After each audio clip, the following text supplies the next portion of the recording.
Hey everybody, this is Rudy, and this is the BadAzz Sessions, and it's coming up now. Today we're going to talk about draft preparation. I'm the host of the BadAzz Fantasy Baseball podcast, and yes, this is a new program out here, a new show, and I hope you enjoy it. This is the third part of a four-part series to help mostly beginner and intermediate players get ready for their league. But honestly, at this third part of the BadAzz Session series, I think is applicable to even what you would consider people that if you're out there and you already feel like you're pretty good, but maybe you need a few tips that'll change your thoughts on some things and improve. I think this is the episode of the BadAzz Sessions to start jumping on board with. We're going to cover some ground, quite a bit of groundwork in draft preparation because it is so important. And then as a part two of this BadAzz session, 3 of 4, we're going to do a practical exercise, so to speak, and that segment of this BadAzz session on draft preparation, we're going to split it. So this one will cover ground informationally a lot in this part of this, and then when we come back to finish this section on draft preparation, we're going to be more online and doing screenshots and going to certain places and showing you how to navigate. That part may or may not be applicable to those, or you may not get as much out of it if you're going to be listening to the BadAzz sessions on an audio platform, a podcast out there in audio only. If you do follow along and you are listening on audio only, I mean, we'll do our best to kind of see if we can help vocalize some of the navigational moves. But that will today what we're talking about, and then what we finish up with in a separate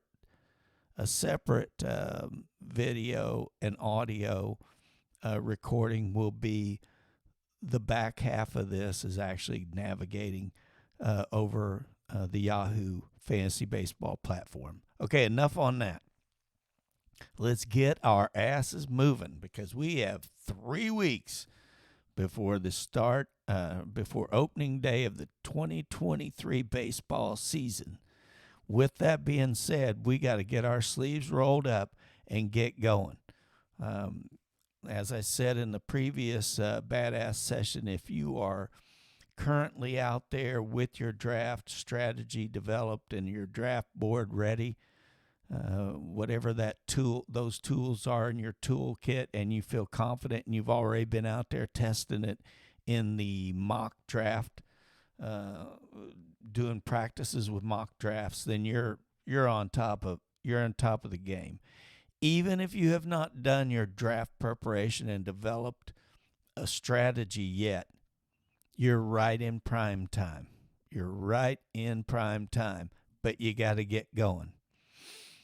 So, with that being said, I've heard this said many times before, and that is that on podcasts you'll hear you can't win a championship with a draft, but you can lose it.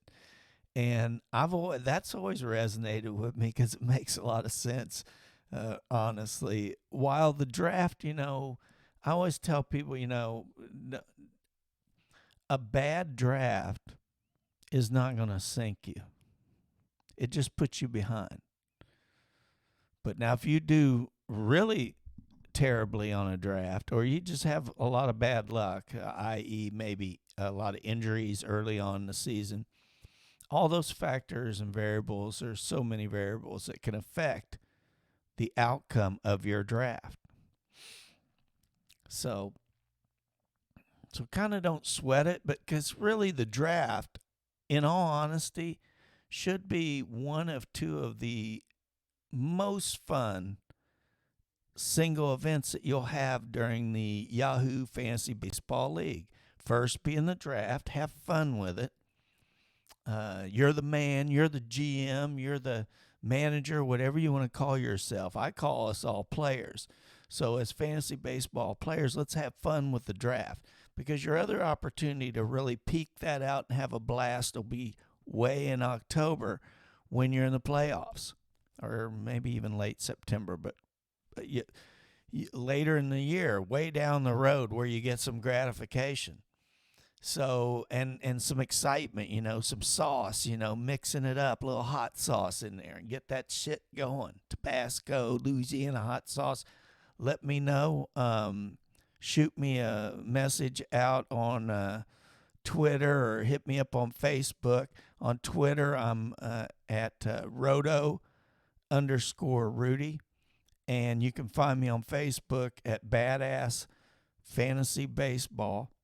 So if you find the page there and follow that, shoot me a line, tell me what your favorite hot sauce is. I was in the Army for 21 years, and I tried a shitload of different hot sauces out there. And I liked them all.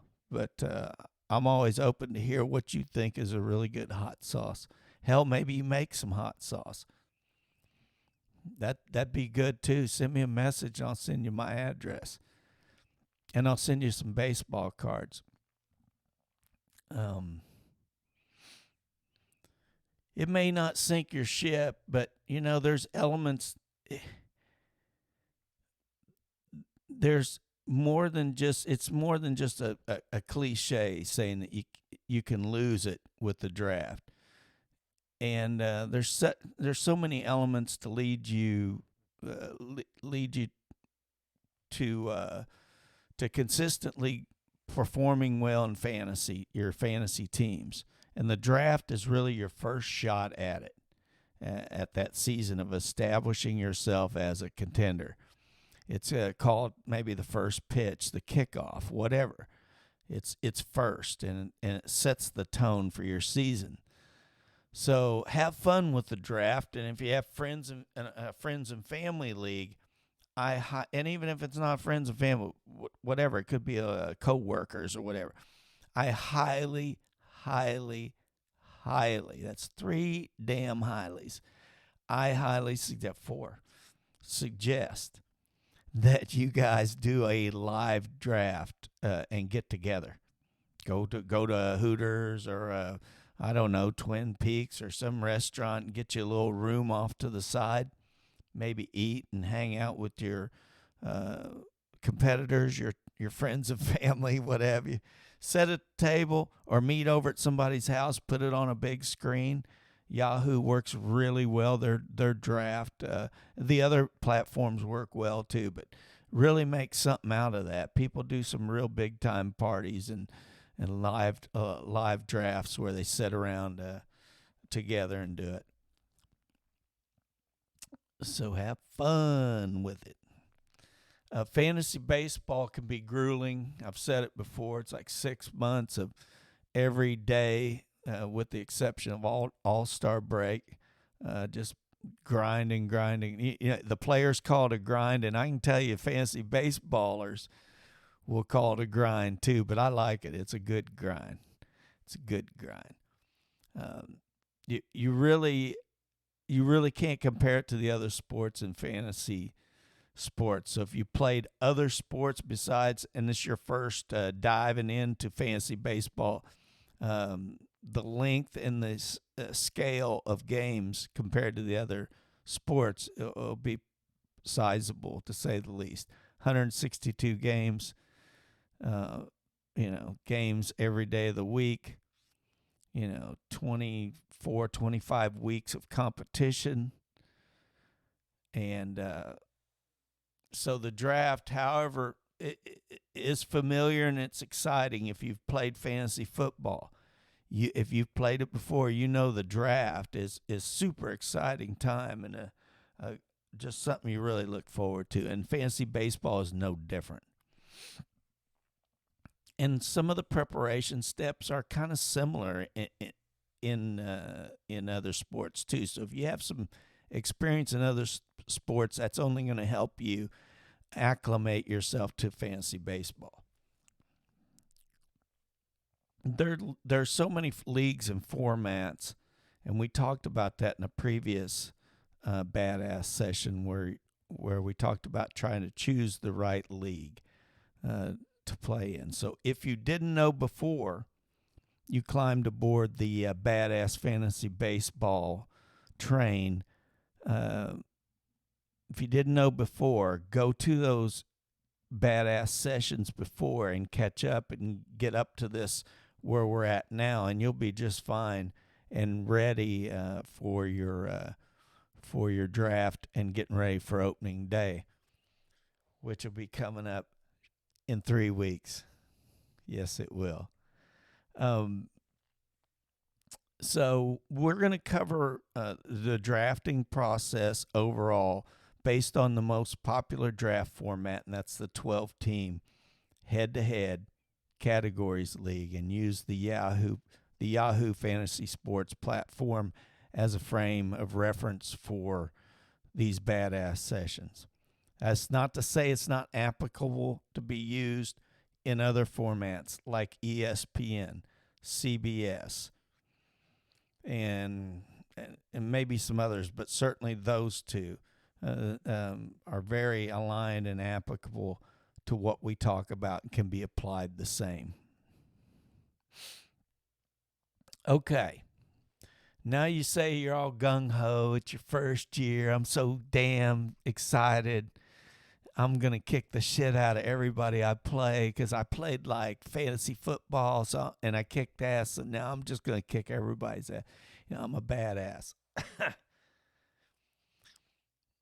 And, I can do my own research. I'll do everything. I don't need to listen to this guy or anybody else on the internet about how to play this. I'll figure it out. And then I'm thinking, hold on, John Wayne. I've seen this before when I was in the Army, but this ain't 1965. And no, I wasn't in the Army in 1965, but I was in the Army in the 80s, 90s, and 2000s. So there you go. The statistics and projections that Yahoo uses, they're good tools, and they save you time, and so you can spend that extra time by making some badass moves that we're going to talk about during our in-season podcast, and that'll help hopefully have you dominate in your league, or at least being very competitive in your league. At minimum should be our standard, is be competitive, make the playoffs, have a chance to win the championship. That's what all teams strive for. Because, in the end, you have to kind of take your shoulders back. And, I love fantasy baseball when the season starts because it starts getting competitive. And that's why today I got this shirt on. I don't know if you can see it, but there you go. Let me just get up the hell with that. There you go. Can you see that? That's Kenny fucking Powers. I just thought I'd show that to you.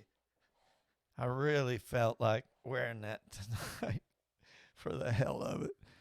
Kenny fucking Powers. If you haven't ever seen Eastbound and Down, you should check it out, because Kenny Powers is a baseball character as a baseball player, and it's fantastic. Anyway, look it up, check it out. Okay. So you get in your mojo, look in the mirror, and start thinking about how agile, like a panther, you are, and how you're going to pounce on your prey and take home the victory in fantasy baseball. Some of y'all think like that. I mean, sometimes I think like that in a way. It depends on the competition level, is really what league I'm in. Yeah, there's leagues I look forward to kicking people's ass. And then there's friends and family league, which, I want to win, but I'm not as aggressive in those leagues, or should I be? Nor should I be, I guess. But then there's family members I have, and so-called friends that are very cutthroat. So anyway, I guess fantasy sports brings that out in people. Once you've downloaded the Yahoo Fantasy app, if you're going to play on mobile, or download on an iPad or desktop, go to the Yahoo Fantasy website. You'll see that the navigation's pretty easy, and it's the ease of getting around on it's pretty good. And there's many ways you can look at data there. You can mess with it and change categories, stats on players. There's just a whole host of information. So mess with that. If that's a platform you end up deciding to play on, I'm not going to presume that is, but whether it's the others or whatever, but you go to that site, whatever you intend to format to play on, and go in there and get used to navigating around. Because I can assure you don't want to wait till draft day to do that. Because especially if you've never been on that platform before. So get on there and start messing around and clicking on some of the research section where they have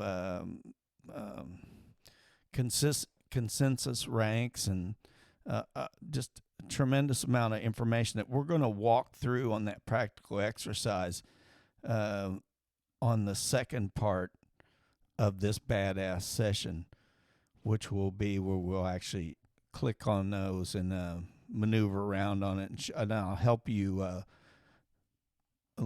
be able to navigate with ease on that site. So there is, like I said, a whole host of information there to just sink your teeth in and start the process of your draft preparation. Is just laying the groundwork for it.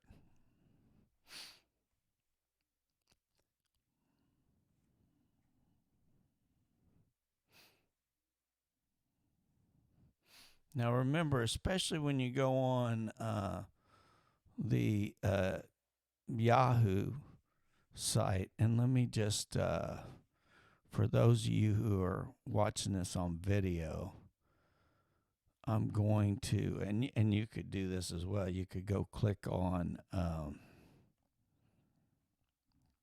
on here. Let's see here.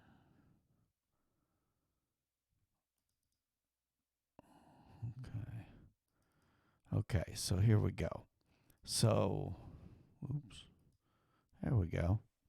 So this is the Yahoo Fantasy site here. So I don't know particularly how well you can see this, the navigation on it, but this is the page, as you know, one of the main dashboard pages for the Fantasy Baseball 2023, and it'll show you teams that you've already have, or previous years teams that are maybe haven't set a draft date and time.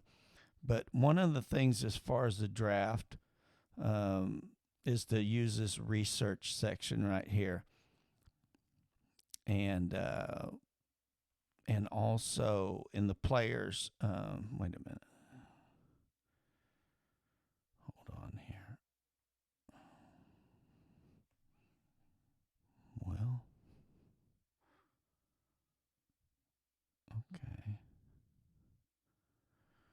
okay, you got right here where it says draft.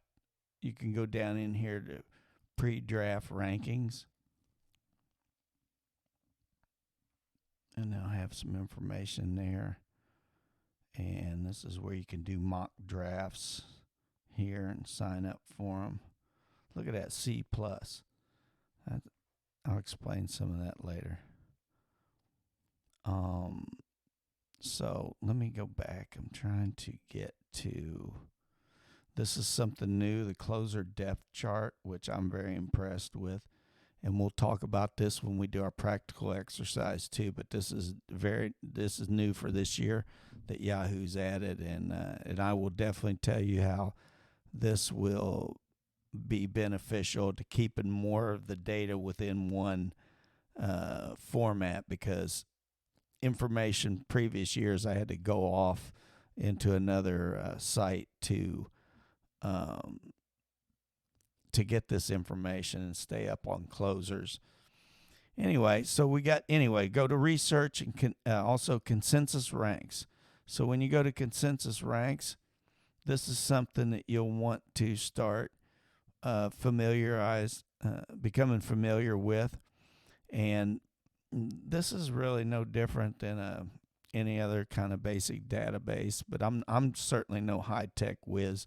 But you can, as you can see, you can select various things, and we'll go more into this in the next section. But I wanted you to see visually. This is where you have to start somewhere.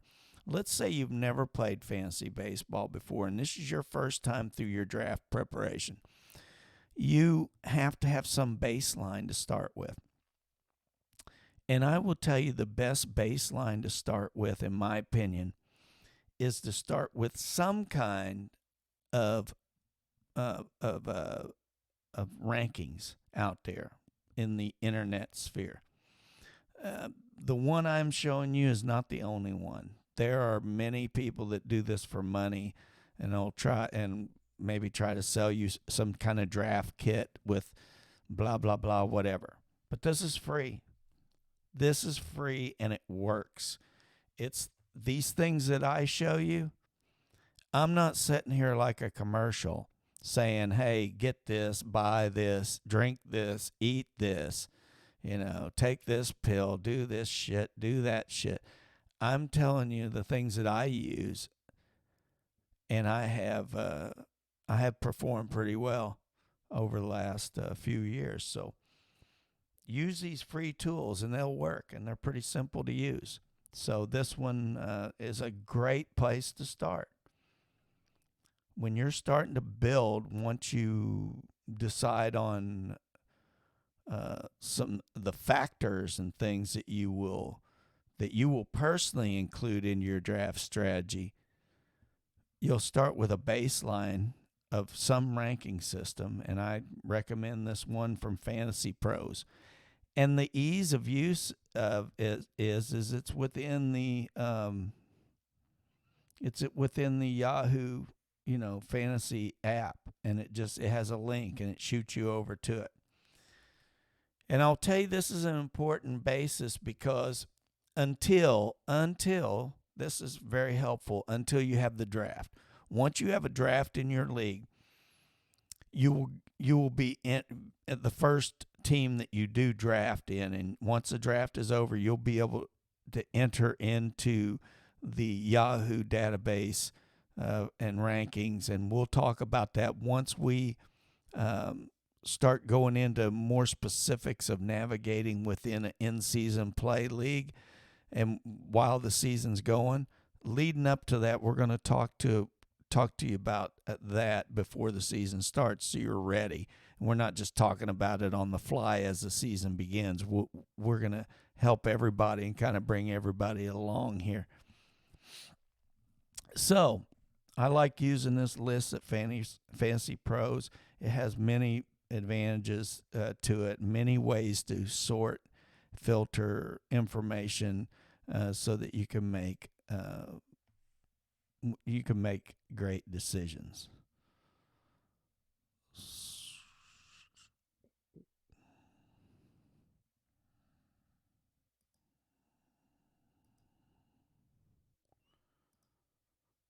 So, and here's just a quick example here. We'll come back to that, I think. Let's come back to that. How about that? And let's come. Hey, there I am. If you're watching this on YouTube, you'll see I just switched back. I'm getting so damn good at this. I've said in the last session, I said my production team is 3 people, me, myself, and I'm not really good at any of this stuff, but I think I'll get better as I go. But the one thing I am confident in is my experience with fantasy baseball, specifically in the Yahoo Fantasy app. Okay, now once you get comfortable moving around all these player rankings in the database and stuff before the draft, it's certainly going to help you. It's going to make you quicker, and you're not looking for, certain prompts and things. And it really reminds me, going back to the Army, how you train as you fight, and you train to a standard, and sometimes it takes experience and time to develop and even know what those standards are. But one of those is certainly getting ready for that draft and being ready for it.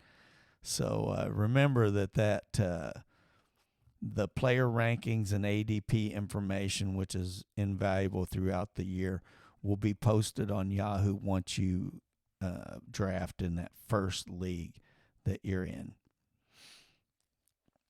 Doing mock drafts, by the way, and we'll talk about mock drafts, but just to hit on this, if you want to see the view of the player list for the draft in Yahoo before the draft, the only way to do that is through mock drafting. So that's another good reason for doing mock drafting, is so you visually see what that view is going to look like on draft day. Because the Fantasy Pros link with the draft rankings and stuff I just showed you, that's not exactly how that will look on Yahoo on draft day. So I want to make sure, even if we're going to talk about some stuff later, I want to make sure I hit on that because that's an important point. Okay. There's a few essentials that you need in your draft toolbox. And in both cases, the tools are within the fantasy platform that you choose to play in. In Yahoo, they have the ADP database, which we talked about, and the mock drafting program. There is also a number of sabermetrics and advanced stats sites out there, and I mean they're everywhere. Some of the bigger sites, though, or some of the sites that I've used anyway, include Baseball Savant, Fangraphs, and Baseball Reference. I mean, those three have been pretty good. StatCast is also out there. So, I mean, it's like, how many social media channels do you need, and how many can you even maintain? And I maintain that usually it takes a lot for me to do anything in more than threes. So, but those are the three main ones that I've come across and utilized. But there's many others, and there's others that you may find better, and please share those within the community. And that's one thing about building this fantasy baseball community, is your experiences have value too. So bring those experiences into the BadAzz fantasy baseball community, and we'll all be badasses together. But we'll cover more of the sabermetrics, advanced stats later when we do the practical exercise, so you can actually see what we're talking about while we're visiting the sites that provide that kind of really good data to help you out. Okay. So again, we'll do a lot more navigation in the practical exercise to prep for your drafts coming up very soon. And I can still remember when I first started, which was 2017. It wasn't that long ago. I was in a friends and family league, and I was trying to figure it all out in season when I realized that I was already in trouble because I sucked in my draft, but learning how to use that site, the platform that you're on, can save you a lot of time and make playing a lot more enjoyable. So I think that's something that's a plus about this program and the BadAzz sessions. I realize at times the tempo can be slow, but that's why you got to fast forward, switch on wherever you're at. So you can certainly bump ahead when we're talking about some other things that are more of interest to you. But I can say tell you too that my intent is to bring people along in this endeavor, no matter what level or where you're at. So let me change this view here. Yeah, there, that's better. That's like old man. I had to blow up some text here because I can't even read it hardly from here. So yeah, I bumbled and fumbled around, and I finally figured things out. But I'm gonna also, to make it more enjoyable, I think I can provide some information to help, especially people who are starting out or relatively new, can help them kind of avoid some of those bumps and barriers along the way and make it a little bit more fun from the get-go. And frankly, I think you'll be competitive from day one in year one. If you join the community and follow along and share information, and I will walk you through the journey, and you will not do it by yourself. You'll be badass with a pack of badaasses. So yeah, now I'm just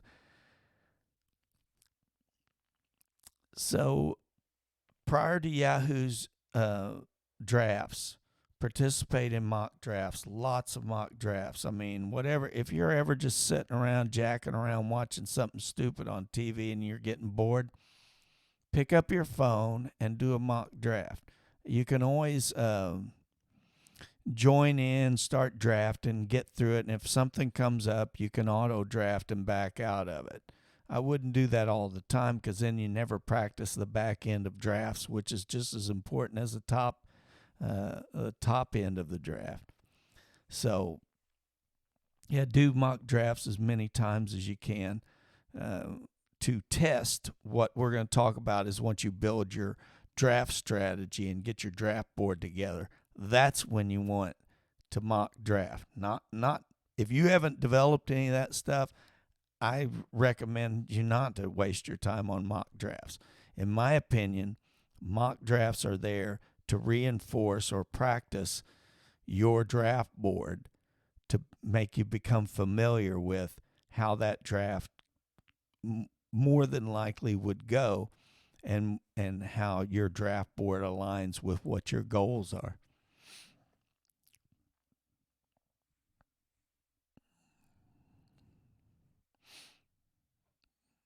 Yeah, the mock drafts just opened in I want to say in February. No, actually January, I believe. Sometime in January. So next year you could start getting, if you really love to jump on it that early, go ahead. But there's too much football being played at that point, and there's too many variables in January, in my opinion. But these mock drafts are free tools. They really help you. And all the research tools on Yahoo, they're all free. There is a paid plan, something new. I believe they started last year, like a Yahoo Fantasy Plus, and I tried that, but I don't feel like I engaged and utilized it enough to sit here and tell you whether I think it's worth it or not. My first instinct is that it wasn't, but again, I think I could have gave it a little bit better. Tried to utilize it more. I just didn't see a lot of the tools that I felt like I could use at the time. But you could try that too on Yahoo.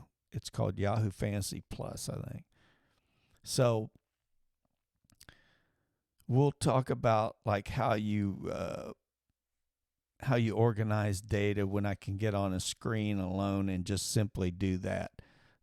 We'll do that in the second part of this session. But there's several ways, again, to sort and move that data around so that you can analyze it and apply your factors to developing your own draft board. And knowing how to organize, sort, and interpret data is important, I think, in fantasy baseball. I don't think you have to be so to speak, a numbers person where it's all about, all the plethora of baseball statistics. Talk about the king of statistics in sports, it'd be baseball. So if that's all you're about and you're into that, well then fine. But if there's more to it you want to put into your draft strategy and apply things that are meaningful in other ways that make it more fun and interesting, well then you stay along for the ride here and we'll talk you through some of those.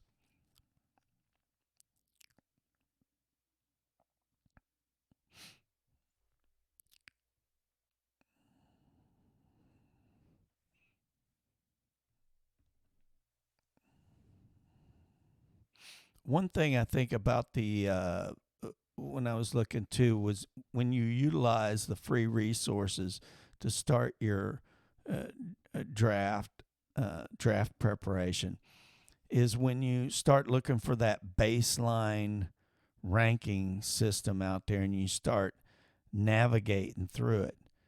Um, just remember that there's just all kinds of statistics and it can be overwhelming. You got upcoming season projections, past stats, specific category stats, uh, uh, and on and on. And that's why one of the most important aspects of prepping for the draft, the mock drafting, is to practice the draft process using your draft strategies. Once you start doing the mock drafts, it can verify or that your draft board is solid and it's going to achieve your goals, or it needs some tweaking.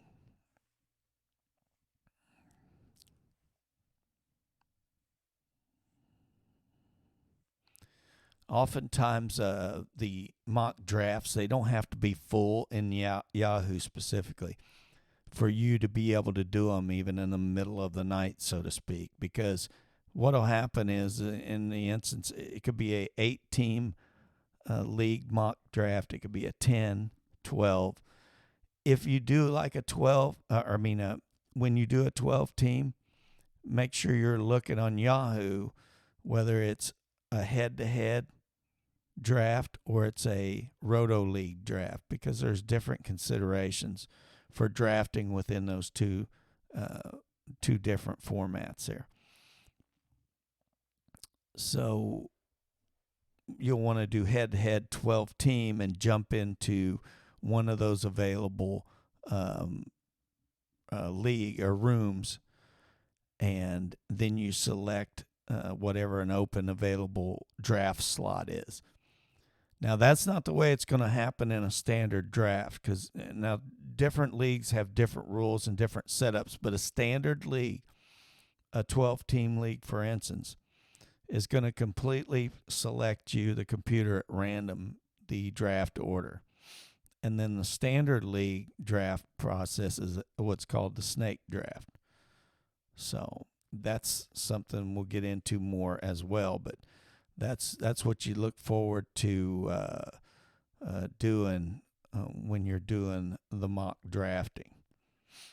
So I think so there may be robots in there, and I think one of my points there is I don't think it's really very effective if you only have 3 or 4 people in a 12-team mock draft, because they're going to have robots fill the rest of those slots, and those robots are just going to select the highest ranked person available. And oftentimes that would be people that would not be drafted because maybe they're injured and the draft prioritization, the draft ranking has not dropped fast enough or whatever to reflect that something that has happened recently or whatever have you. So I recommend that when you get into a mock draft is join one and before the timer runs out and you enter the draft room, see how many players have signed up. And if there's probably not in a 12-team mock, if you don't have at least 6 or 8, players, I mean, you can always just leave that room before it enters you into the draft room, and then just jump on another one until one kind of gets up to a number that's, I think, realistic. Of course, you really want to get into one, preferably where it's full, 12 human beings, and you're out there drafting against them. It's a lot more realistic, so keep that in mind.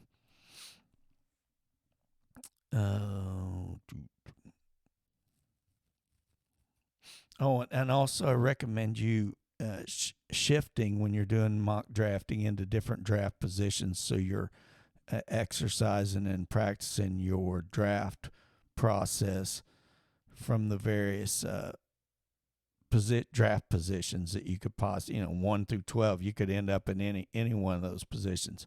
So you should practice in those areas, in the front, middle, and towards the back, and practice using mock drafts to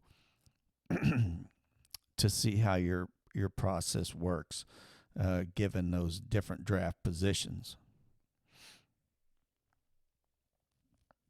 Also, a big advantage of doing mock drafts is you're going to learn what players are falling and rising.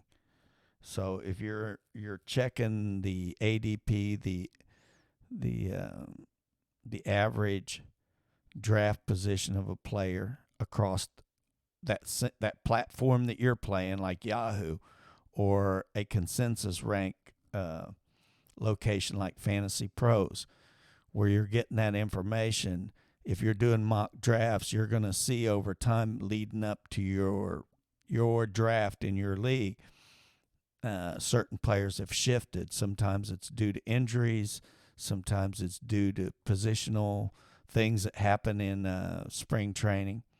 So it was much more volatile a few weeks ago, a lot less so lately.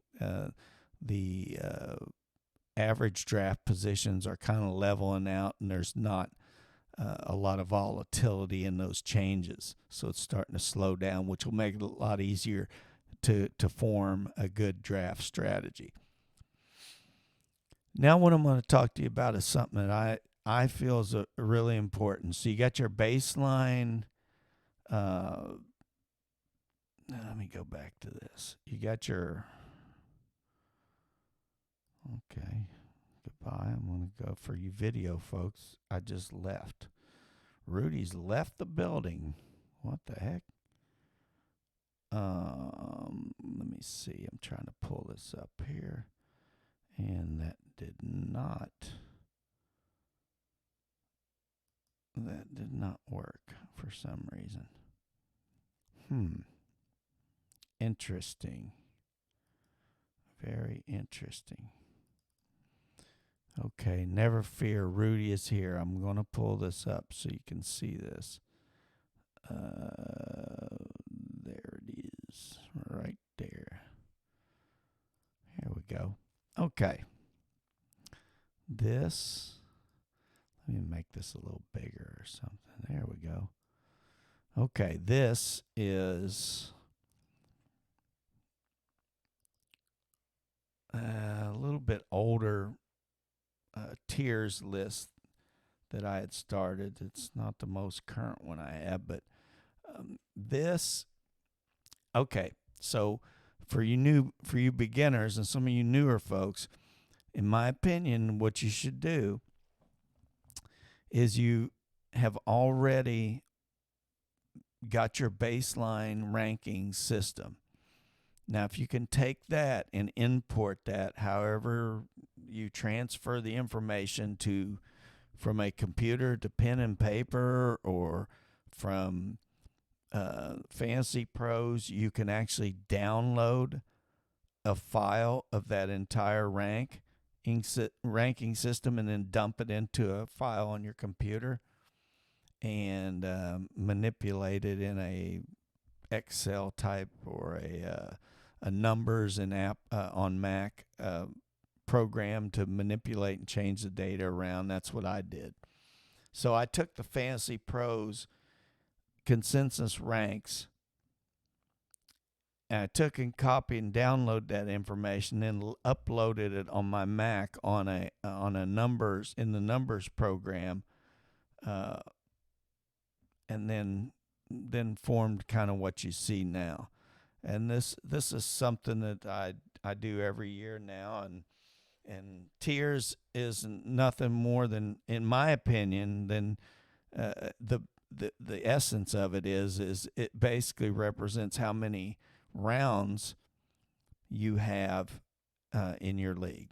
So draft rounds. So how many roster spots you have to fill in draft. So in the case of a 12 team standard league, they typically have a uh, 23 roster spots to fill through the draft. Hence 23 tiers. Now there's no rules to developing tiers. It's really all about organizing the information so you can best use it and make good decisions on draft day, or whatever war board or whatever draft board you want to call it. This is the process I have used over the years. Again, I went for my first 4 years. I only played on a mobile app on a phone, and then I used an iPad in combination with a phone. So I sure did a lot of writing on a notepad that now I'm trying to like utilize it a little bit in a more automated way. But I don't discount the use of getting you a big old thick notepad, old school, and write fancy baseball on it, and that just be your, your kind of your computer, and it'll work. I've done it. I did it for a long time. But and we'll talk about that in season, how sometimes just a notepad can be easier to do certain things. So here we have one. I have this highlighted for easier view because I'm getting older and my eyes suck and I can't see. But no, seriously, so you'll see this numbered all the way to 23. And you'll see by that I just simply put the number of draft positions in each tier. So the first tier, it goes in 12s if you don't figure this out. So, but it just helps organize it better. And I use some color coding because I like using that. And these are some of the ones I had a while back that I started highlighting and moving within the tier and prioritizing people within the tier that I'd like to potentially draft. So you have your baseline of rankings, of player rankings by experts and analysts, whatever, and past performance last year, whatever they used to develop these rankings, serves as a good easy baseline. And then part of developing the tiers in your draft strategy is the reason why you do it, and the why to it is it just makes the draft so much smoother. That's what I found. So much more organized. And I think you'll end up in most cases with a team that meets your goal setting, your interest. I really do. A league like a 12-team standard draft will draft 276 players total on draft day. 276. So being organized and focused is going to help you select the best 23 that you can, because that's the first step in fantasy baseball, is fielding or drafting the best team that you can. And you got to be saying sometimes, and I don't want to be too overly staying on a topic of talking about things that maybe have no meaning yet because you're just starting out. But also you got to wonder, well, what the hell is Rudy talking about? All this pre-draft goal setting, meeting your goals, blah, blah, blah. Again, if you don't want to do some of this and you want to bypass some of this, these processes, you can. And you can still probably be competitive. I'm not saying you couldn't.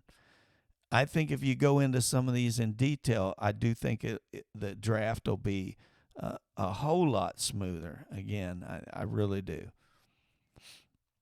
And the goals are important that you set. And we're not just saying setting goals like you're at work. I'm talking about setting goals that'll make it fun too, to keep you in a game that you enjoy playing.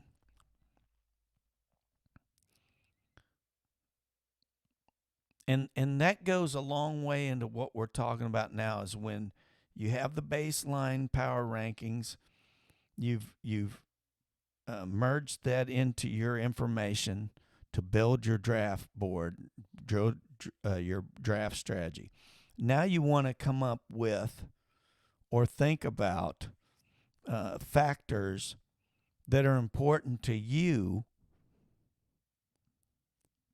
to take and merge with that baseline rankings already, that can help you make decisions within tiers, and even below that, where maybe tiers below, you'll have people that more closely fit those important characteristics that you're looking for, and in turn drafting a team that's fitting that goal. If it makes sense. You're not just willy-nilly picking people. Oh, there's the next guy. He's pretty good. Let me pick it. And that's okay too. If you have fun just going into the draft and saying, hell with it, I'm just going to pick. I love the Kansas City Royals, and I'm going to draft 4 or 5 of them. And I love the St. Louis Cardinals, so I'm going to draft 4 or 5 of them. And now you may not be a high competitor, but you may have fun doing it that way. So I'm never saying that my way is the best way. I'm just saying it's a way I took, and as far as I've had fun and my performance level has been high. So hey, you can't beat that with fantasy baseball or sex. So when you look over the vast landscape of players to be evaluated, assessed, of those 276 that will be selected, and there's so many more players beyond 276 to choose from, breaking that draft list into tiers, your initial baseline of rankings, and breaking it down into tiers will simplify the process, in my opinion, especially if you're a visual person. It'll help ease the stress of the draft and allow you to make fast and confident decisions by using this tiers process. Moving a player up and down tiers for no apparent reason is a reason not to use tiers. So if you're just going to look at that list and say, man, I love that guy, and that's the only reason, if that's a reason, okay, fine. But I'm just saying you don't need to do tiers and build a tiers list if that's the way that's your strategy to draft and build your team. You just can skip that. Either you see value in using the tiers system, organization system, and use it as it's meant to help, and build it how it can help you, or don't use it at all, really. So sitting down and writing out what's important to you about a team or teams you're going to be drafting, that's important. So start thinking about some of those subjective and objective aspects maybe of being a baseball fan. Do you want them to be a part of your team building strategy? If so, you'll need to, maybe need to figure out how would you quantify that, or how would you add that to your draft strategy with this tiers list to effectively result in meeting that quality you want on your roster. More objective data that can be integrated in developing your tier as well. If you're less interested in the romantic side of baseball and just want the cold hard numbers, then that's an easier one to fill with technology. Moving a player up and down your tiers should be done to achieve your goals. And here's just some of the considerations that I make, and certainly you can. And if you look across the top of my tiers list, you'll see headers, categories up here in the header, and that's some of the factors or variables and objective and subjective that I put in there, and then color code it so that visually it gives me a quick look when I'm trying to move people up and down the my tiers list. Who has a lot of green, because obviously on my list green's good, red is a flag for something. So one of my categories is injury and injury history, and that's in the red. That's a negative when I'm tagging folks that are injured, and you can see right here injury up here, and then red people that are tagged. It may be a recent injury, or they could be coming off an injured year. It's just tagging them and flagging there's some injury concern either from last year affecting their performance or already in spring training. So, and they happen. I mean, baseball's not exempt. And injuries can sink your best effort to compete in fantasy baseball. It's no different than the other fantasy sports, but there's no control in that, so you really can't worry about it too much. You can plan ahead in your draft strategy to avoid pitfalls when you see a flag, and that's why I put an injury category in here and flag it, because I just don't want to get stuck with somebody and it's kind of a I told you so thing. We can't predict injuries per se, but we can consider an injury history and determine players that have red flags traditionally. Sometimes known injuries from previous season can also represent an opportunity to select a player for a bounce back year. So there's potential pros and cons. Just because someone had an injury and maybe didn't perform well last year, that may present an opportunity to draft a person at a lower draft position. Then they'll perform this year because they're having a bounce back from that injury, or it could be just a continuum.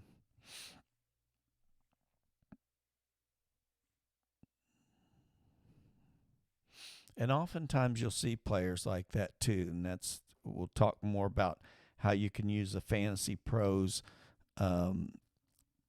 rankings, that database that they have, and look at the variance between the preseason ranks of experts and analysis and the difference in their ADP right now. So you can see people that are moving up or down, meaning if they're moving maybe in a downward, it could represent an opportunity because their projected ranking is higher than what they're being currently drafted at. So injuries can mean a lot of things, and looking at it on each individual basis is important, because you don't want to get stuck with somebody injured, especially drafting somebody on draft day, and then everybody else is looking around knowing that that guy's injured except you.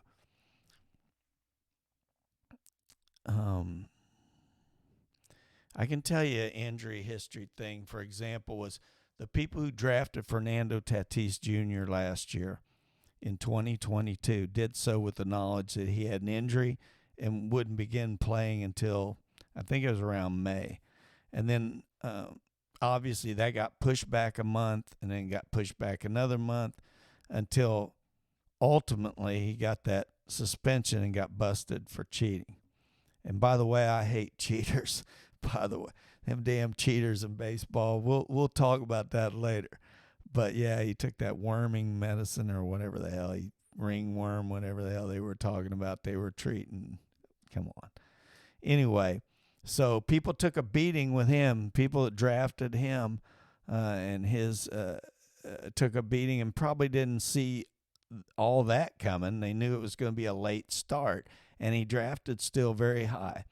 Now coming into this season, he's coming off injuries, surgeries on, I think, a wrist and a shoulder, and he's coming off a suspension that won't end until sometime in April, a few weeks after the season starts. So this guy's injury, Tatis Jr.'s injury history now with 2 injuries, not just one, boy, sure makes that a risky proposition.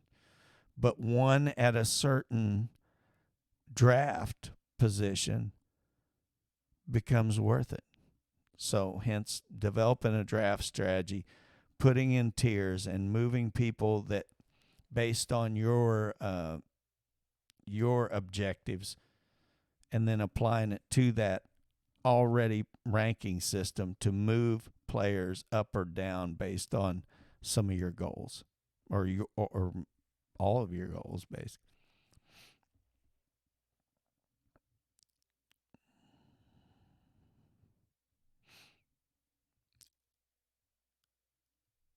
And last year, I think it was maybe a round or 2 discount for Tatis Jr.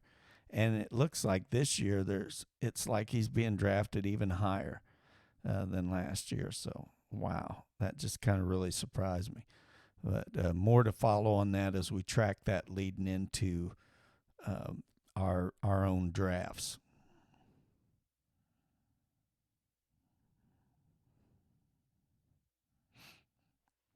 On the other end of the spectrum, when you have a good draft plan, a draft strategy, sometimes you end up uh, uh, drafting somebody who's undervalued, like Justin Verlander last year, coming off that Tommy John surgery, and I think that presented a risk factor that a lot of people weren't willing to take on. I think he was 38 last year or 39 because I think he's almost 40. So a lot of people, his draft position, he came in at quite a discount and performed way beyond his draft position last year and helped win a lot of people leagues. So on the other hand, when you move people up in a tier and you draft somebody because of the work that you do in analyzing your the players within that draft, then you can sometimes have these great stories like the Justin Verlanders or drafting Aaron Judge last year, which I did, by the way. Players who drafted him and others like Justin Verlander were very successful usually in their fantasy leagues because he drafted like 5th round or even later. He turned out being performance-wise one of the best pitchers in the league, and he won the Cy Young. We can't predict injuries, but we can look at health as a factor. Remember that in ranking players. There are some very good baseball players who are more injured than others, just year after year. Byron Buxton, Mondesi, who's with Boston, and now I heard he's already I think or had a setback or something. I saw his name and I thought, oh my gosh, this guy's been a chronic injury, on the injury list, the walking wounded or what, like we called in the Army, or the we call them broke, sick call Rangers. And I'm not downing them, but Byron Buxton, anybody knows that's been in fantasy baseball how Byron Buxton has burnt people year after year after year based on potential. And always that key word, if healthy. If healthy. Well, he's never been healthy for a full season. So I'm not saying he won't this year, but I sure wouldn't bet on it.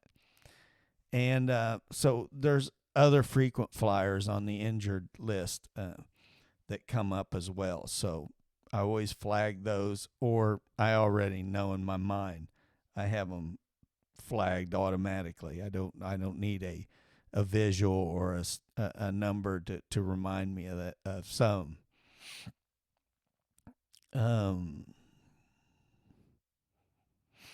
Something else, players with injury history from just the previous year, what that can represent, I think, especially when you're drafting kind of early, before even spring training started, you can also a lot of times take a chance and on upside and returning from that injury, and try to project whether this injury you expect to bounce back or not.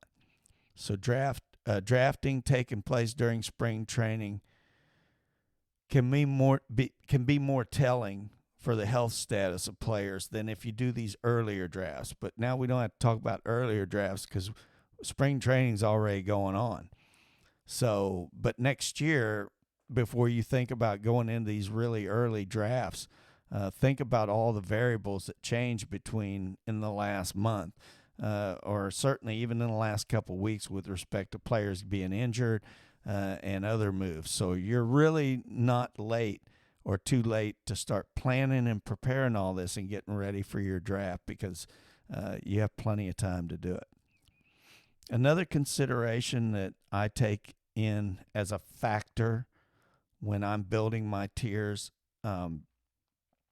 is contract status. I pay attention, and I have a category on my list right here.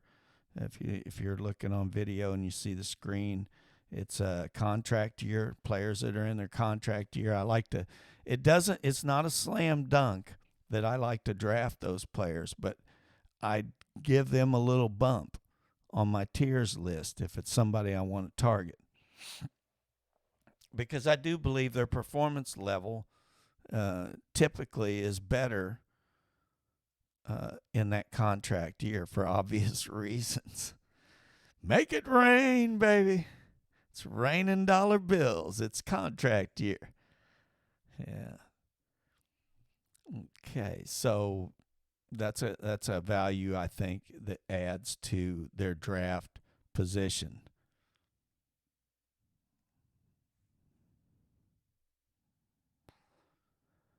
And there's so many other factors, while there's information that is less available for other factors, so to speak, and sometimes they may be considered subjective in a lot of ways.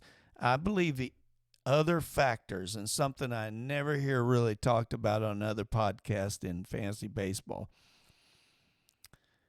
is the other factors that affect performance of players.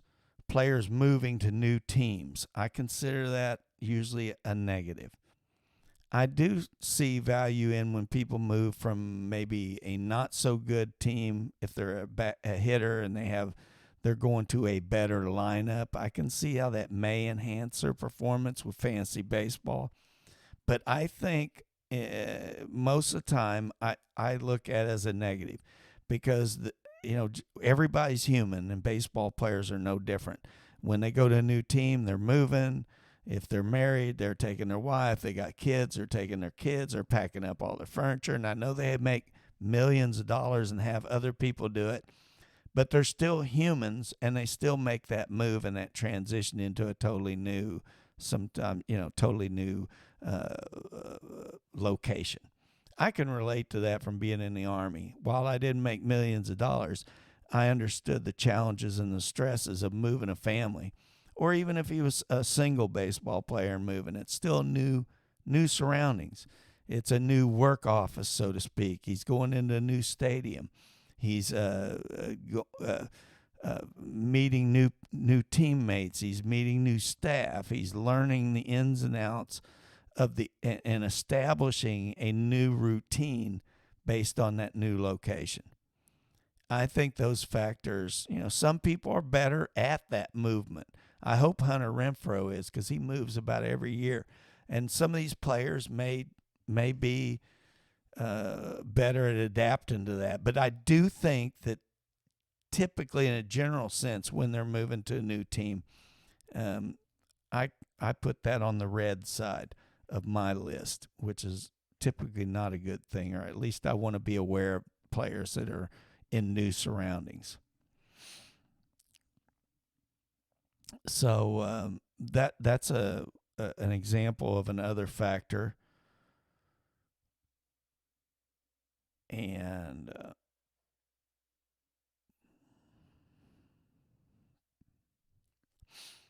even things like that are just human in nature, it can be a positive. is I didn't include it here, but just an example like Garrett Cole. So when he went to play for, signed with the Yankees to play for a team he grew up rooting for, uh, sometimes that can represent a new team and a new location, and you can expect maybe an increase or a spike in their performance, maybe a little added motivation. But that could go either way. But I'm just saying, and not in all cases, somebody going to a new team and a new environment represents a negative effect to your draft strategies. But I have chosen to flag it, so I'm aware of it. And if again, these are real close. When we're trying to decide within a tier amongst 3 or 4 players or what have you, that can help tip the balance one way or the other for me and help me make decisions.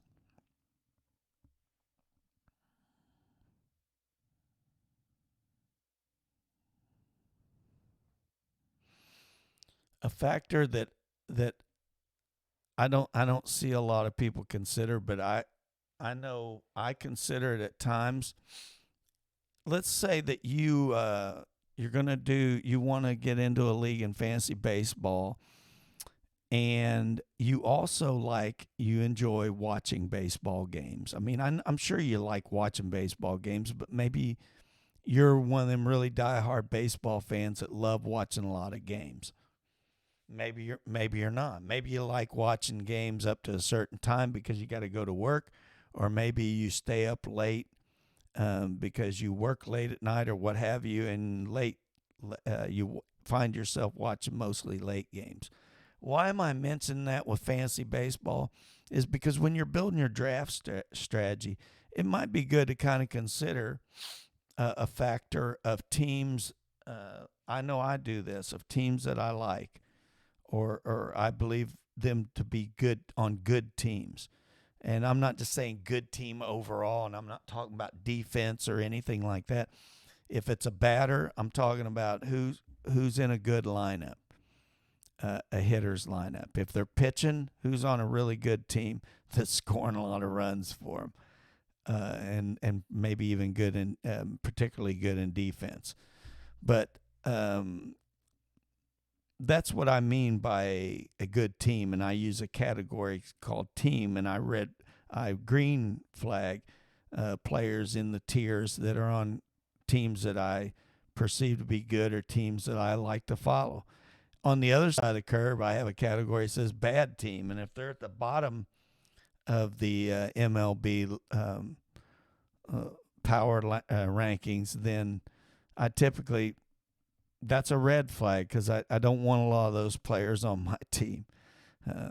Not saying that there's not some fantastic fantasy baseball players on bad teams. I just tend to, in a general sense, to like to flag that and be a reminder, again, if I have a close decision to make on players that are closely ranked. So when you're looking at who you draft as well, who you want on your roster, and you're building your draft strategy, try thinking about this too. Let's say you live on the East Coast and you live in New York. And it's okay if you do this. But if you draft players playing on West Coast teams and you like watching baseball, you're going to be, now if you stay up late, that's fine. If you stay up late, work third shift, whatever, work this into your own equation. It may not factor in at all in your other factors in building your draft strategy, but to some it is. Because if you're on the East Coast and you have a bunch of players out on the West Coast, those games aren't going to get over till like 1 a.m. your time, maybe 2 a.m. I don't know, maybe even later. But it's going to be very late. And vice versa if you're in California and you're picking East Coast teams, players, well, they're going to start playing at 3 o'clock while you're at work or what have you. I use that example because I never hear that talked about, but yet I think that's an important part. If you're going to have fun and you're going to play fantasy baseball and have fun, but you also be competitive, then put some of those little factors in. It doesn't mean that's you're going to move people way up the draft board because of that single factor, but it's going to break some ties. Good team, bad team.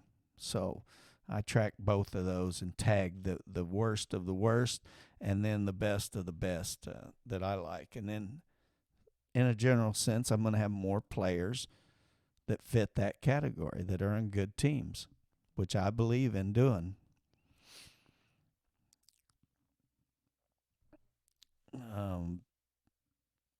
In 2023, this season coming up, we have a lot of variables coming up that we haven't crossed that bridge before, and those are the rule changes that are going to affect the fantasy landscape.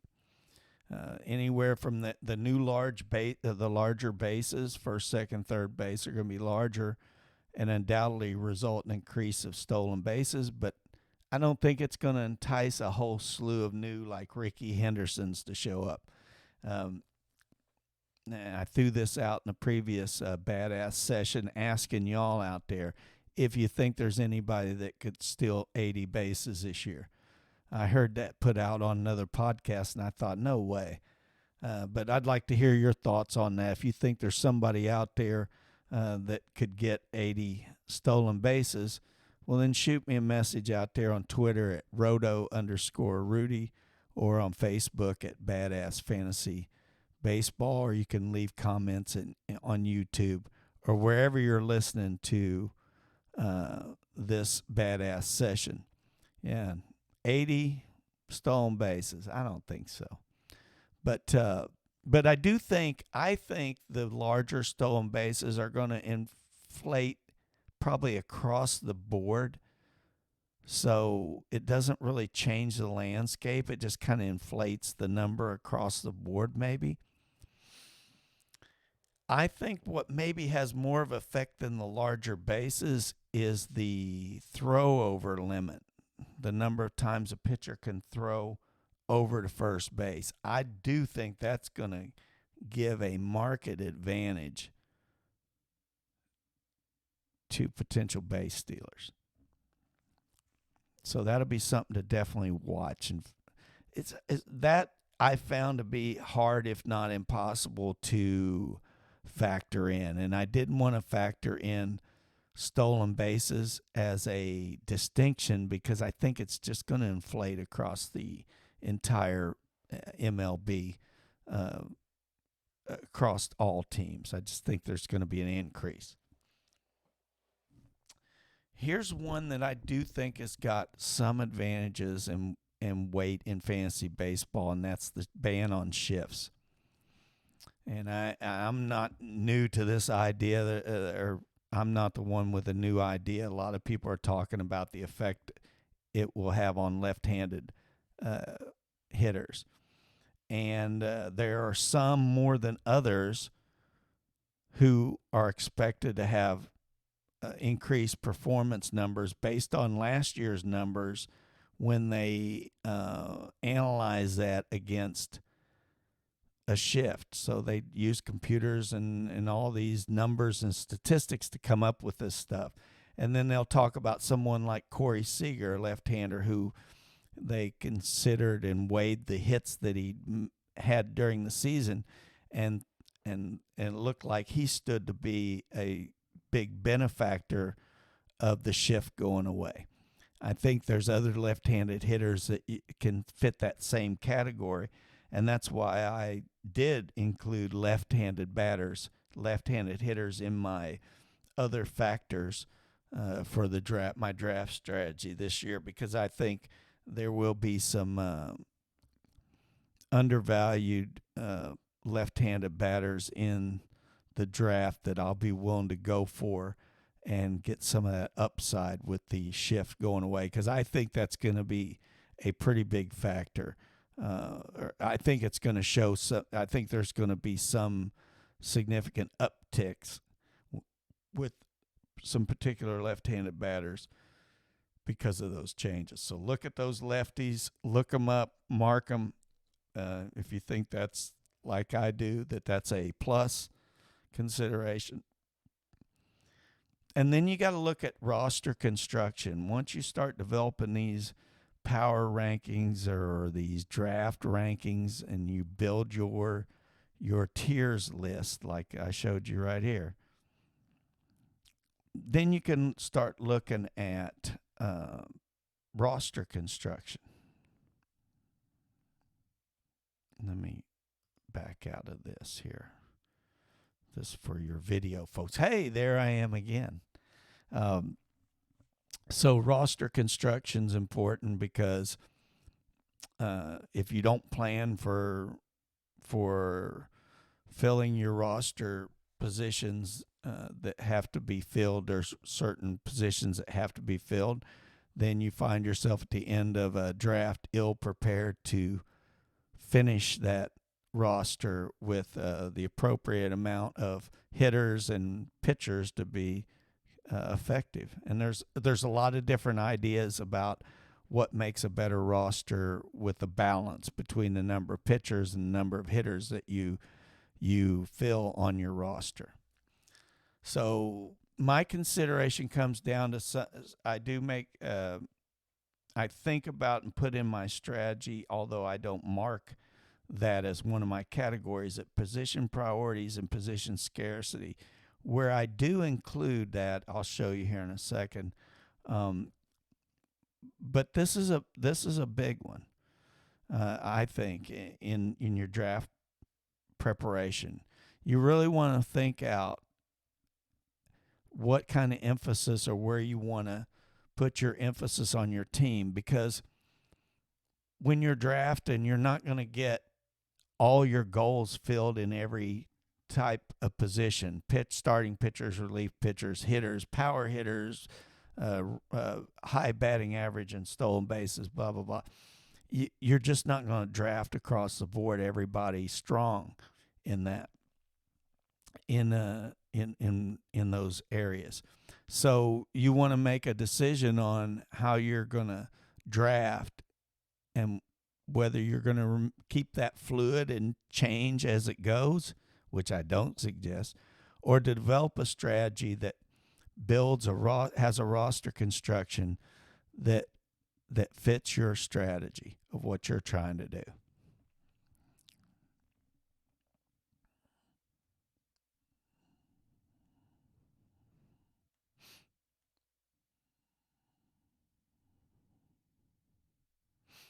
And for instance, like last year, the preseason consensus in fantasy baseball was that third base and outfield were going to have some what they call position scarcity. Like those weren't strong positions with a lot of strong player choices. That there were other positions on your fantasy team where they were much, much deeper in the level of player that you would get in those positions. So I did factor this into my draft strategy and moved some third basemen and outfielders up in my tiers last year of my draft board, so I didn't get stuck later with guys that I just didn't want on my roster because, frankly, I just didn't draft them soon enough. So it's one of the most important pre-draft planning activities that you can do.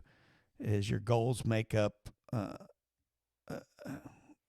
your goals for the makeup of your team begin here with this. So this is when you take all your prior thinking about what kind of league you want to participate in and what kind of format. And let's face it, even if we're playing for fun, we're still playing to win, right? Right? Shit, yeah. I mean, it's fun. Hey, have fun and win. That's great. That's the most fun you can have. So let's take a 12-team, 23-player roster format, and to fill those 23 player slots, again, there'll be a 23-round draft. So hence the 23 tiers that I developed in my system. In a standard league, in a standard Yahoo league, which we're talking about, and by the way, which will be the exact league that you will be in if you join the BadAzz Fantasy Baseball Podcast League in Yahoo. You'll be able to follow these tips and strategies and learning sessions here to your advantage. So in Yahoo, the 23 slots that you have, there are 10 batter slots, there's 8 pitcher slots, and 5 bench slots. There are also injured list or IL slots, but we'll talk about those later. That's not something you draft necessarily.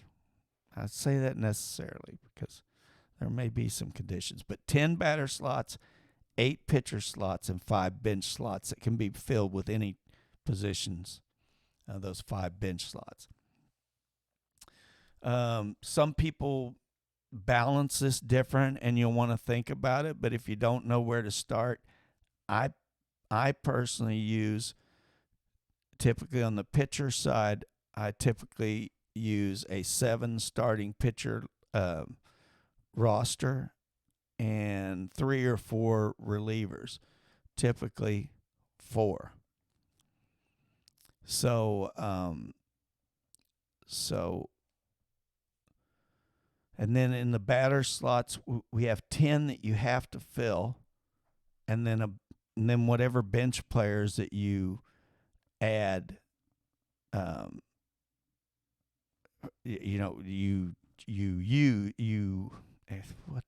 what a terrible explanation. Okay, if you use the 7 starting pitchers and you go with, let's say, 4 relief pitchers, sometimes you can go 3, then you're up to 21 slots filled. It leaves you 2 bench players for your hitters. So you fill all your hitter slots, and then you have 2 bench players. Again, sometimes you can maneuver back and forth, and with what I would say is use with the relief pitchers and go to a 3 relief pitcher lineup, and then give yourself 3 bench players that are hitters. So there's a lot to decide there, but I think in a standard way, what I have found successful is to draft 7 starting pitchers,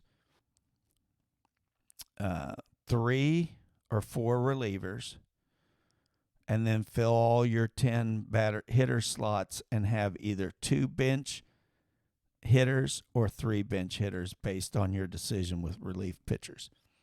And that could depend on your tier that you develop and where you prioritize relief pitchers and where you're going to get them, because the higher you draft a relief pitcher, the more likely it is you can go to a 3 reliever roster construction and give yourself an extra batter on the bench. So that's the way I go into it each year, with that thought process of that setup and that roster construction. Unless you find yourself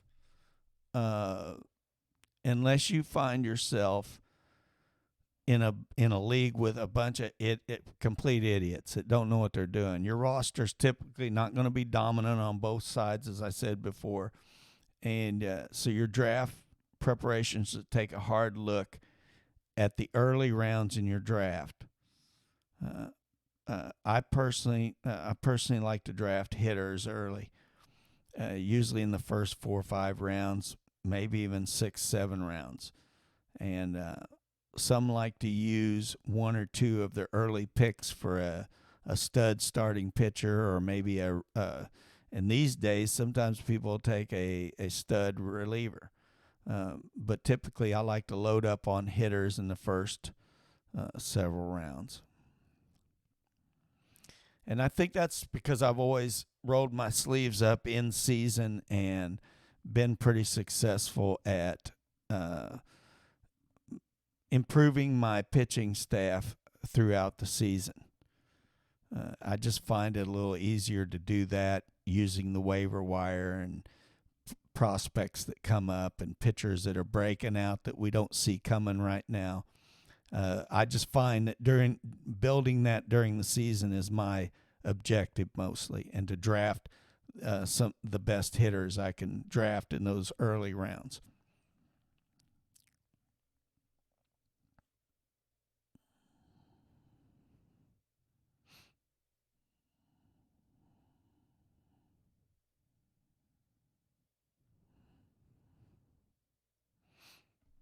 Okay, something I wanted to discuss with you here too is don't take all this information as, oh my gosh, this is too much stuff. I don't want to play this. There's just too much to consider.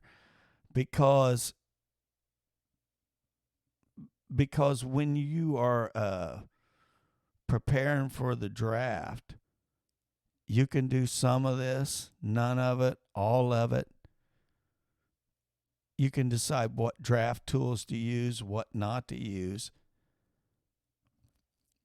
And when it becomes not fun, then draw back and lean towards things that make this playing fantasy baseball fun, because that's important.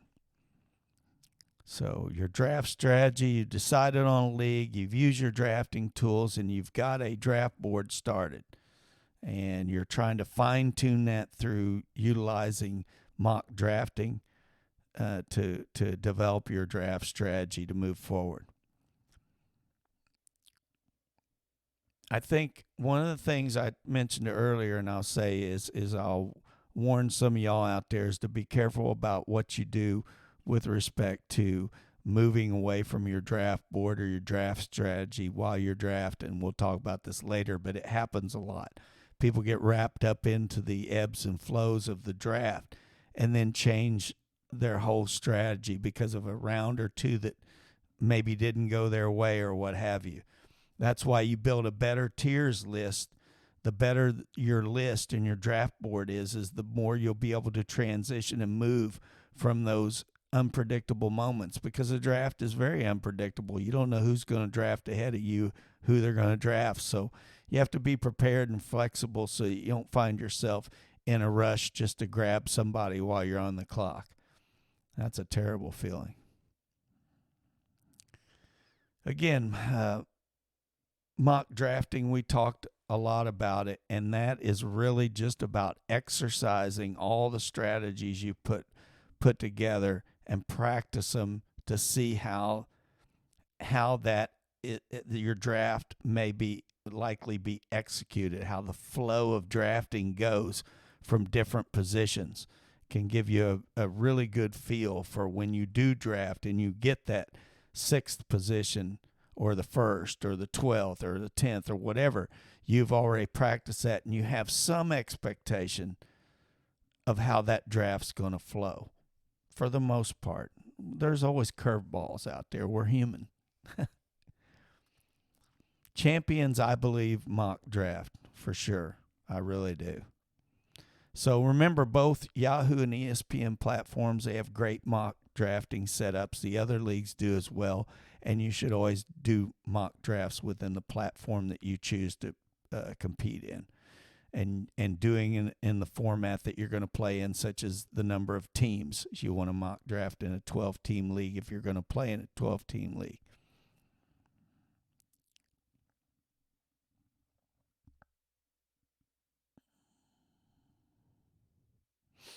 And I wanted to touch on this point that I think should give you some comfort about drafting and stuff too.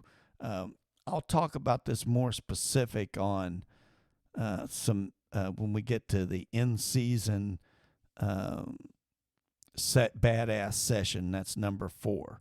This is number 3 on draft preparation. We'll talk more about it, but last year,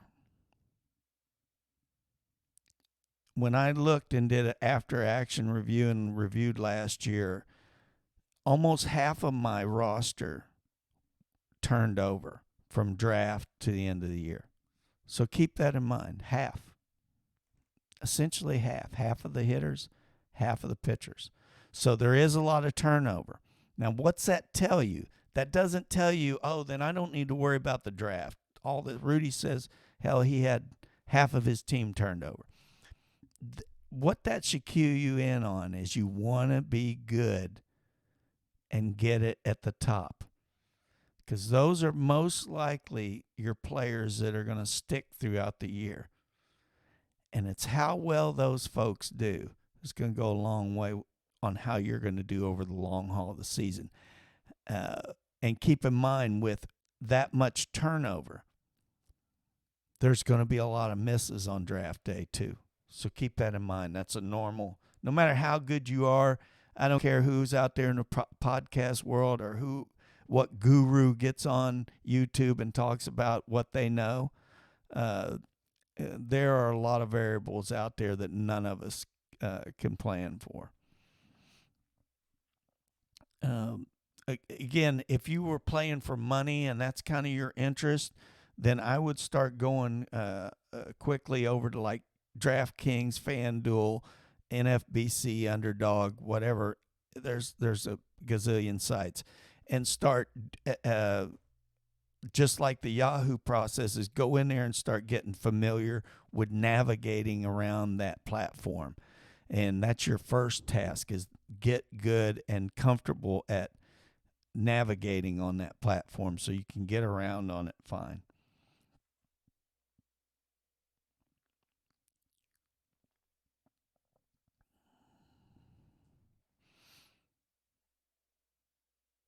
I think, and I've heard this on some other uh, uh, podcasts, fantasy baseball podcasts, this early in the year was I heard a person introduced as a best ball expert, and I can't remember his name, but he said he played like in 100 leagues in 2022, and he really liked this best ball and was pushing it a lot. I thought he must be selling this somewhere or something, but anyway, he was in love with the idea of best ball, and he was trying to make it explain it like, hey, if you're going to do mock drafts, you might as well do best ball.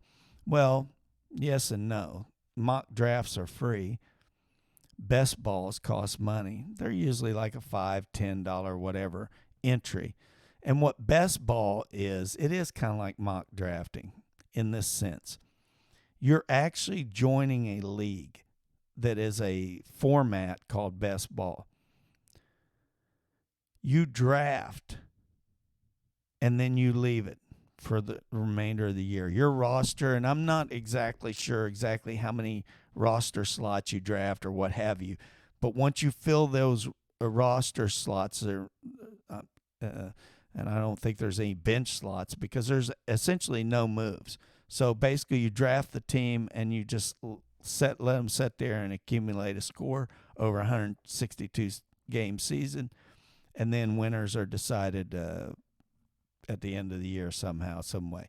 My point, and I've never done a best ball honestly, but I will tell you the intent of it just seems to be kind of a money making whatever. But if you see interest in it and you want to play for money in a little pot at the end of the year, put $5 or $10 in it and draft it and just leave it alone and watch it score during the year. That doesn't sound like fantasy baseball to me. Sounds like no fun. Certainly not something I want to pay for.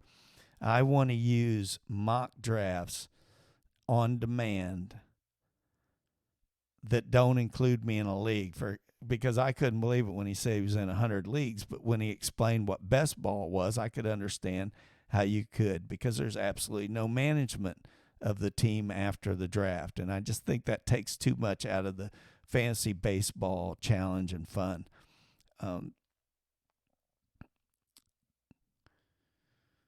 But if that's something that interests you, then go pluck down $5 or $10 and give it a shot, and then come back on my show and shoot me a line and tell me how what that experience was like, and maybe you'll have a much different experience, and maybe you'll like it. And please share that information with us because we'd love to hear from you.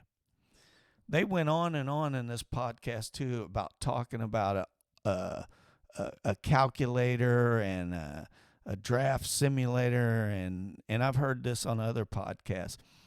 And there's so many of these systems and designs and things, and oftentimes are sold on these podcasts to help you so-called draft or whatever. And I'm not sure they help. Maybe they do. And if you think they do, try them. But I'm not a big fan of going out and paying money to get better at something that I've done.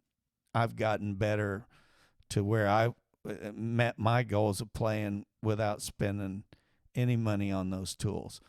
But and you got to wonder too, if you think about this as we get towards the end of this session, you got to think about how fun or how interesting is it really to uh, play in a league that you absolutely don't put any human input into it. Let's say you use these draft wizards and these dump sites where you dump it into some algorithm and it spits out suggestions on who and what you should draft. I just think once you get in that deep into tools, I start losing my love for baseball and particularly fantasy baseball. It just becomes too cumbersome and too demanding to keep it fun. But you may find that experience to be totally different. So we've reached the end of this session, our third session on draft preparation. Keep in mind we're going to have an extension to this session this week. I'll have it on a pre-recorded download on or upload to YouTube, and audio versions will be on Spotify and Apple Podcast, and on our website at www.badazzsports.com. So we've had a good long session. I knew, and I told you the draft preparation section is big. There's a lot to talk about.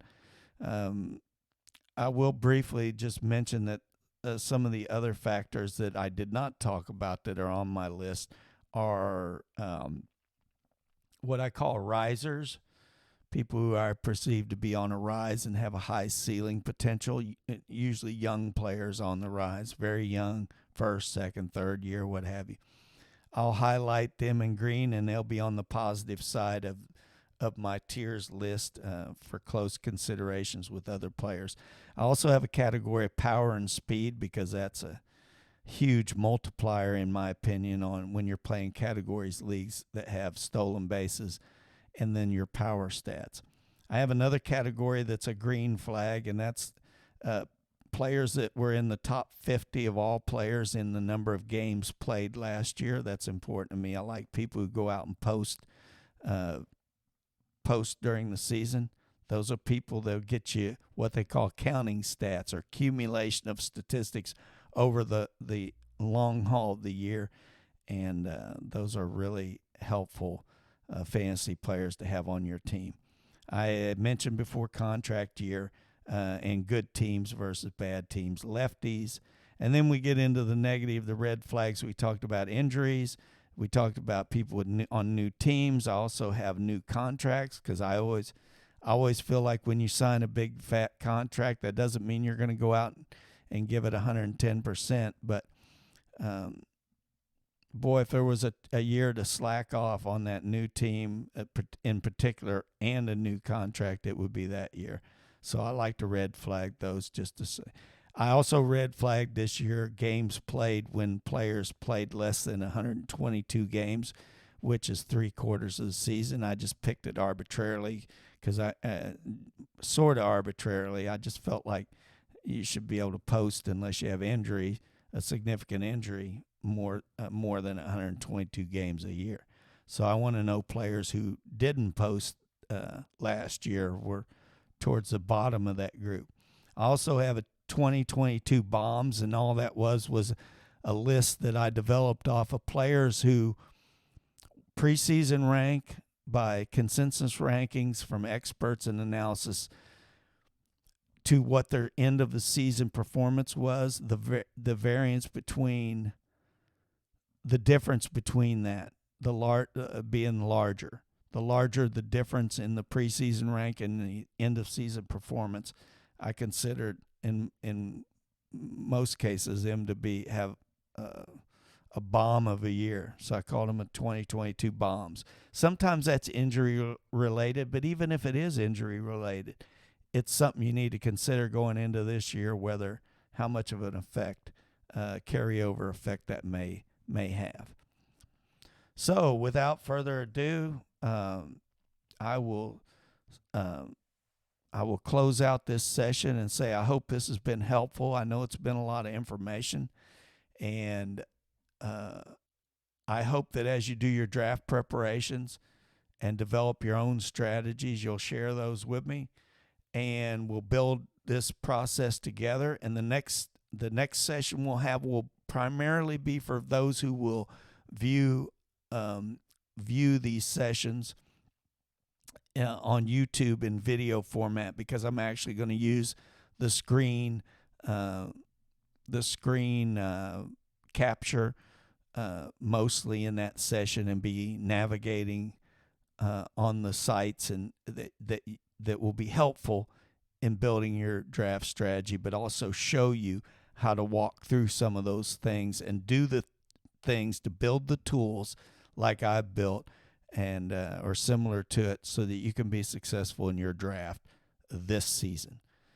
This is Rudy, host of the BadAzz Fantasy Podcast, streaming live every Sunday at 7 p.m. Central Time. Again, good luck to you out there in the fantasy baseball world, and we'll see you at the next session. Goodbye.